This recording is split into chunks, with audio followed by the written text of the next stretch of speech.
bienvenue dans un nouvel épisode sur le patrimoine de notre ville. Aujourd'hui, je vous emmène rue du Bac à Melun. C'est une rue idéalement située dans l'île Saint-Étienne qui débouche directement sur la Seine. Petit retour en arrière, le saviez-vous? C'est là que se situait le lieu d'embarquement des passagers et des marchandises en direction de Paris. Petit retour sur le passé. La Seine connaît jusqu'au milieu du 19e siècle un trafic très important, tant en passagers qu'en marchandises.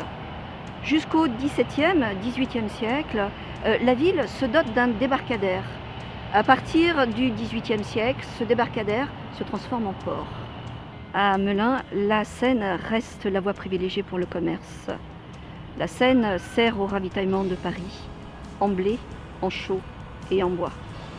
Pour circuler entre Melun et Paris, il fallait une journée en été et une journée et demie en hiver. Mais le saviez-vous? Comment transportait-on des marchandises sur la Seine avant donc l'arrivée des péniches?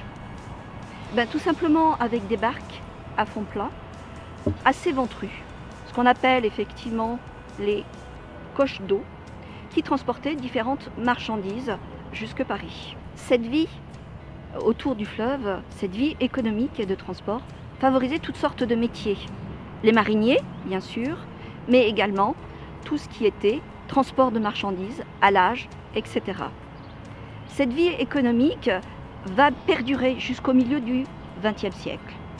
À partir effectivement de l'arrivée des bateaux à vapeur, dans les années 1830, déjà le transport des passagers se fait moindre.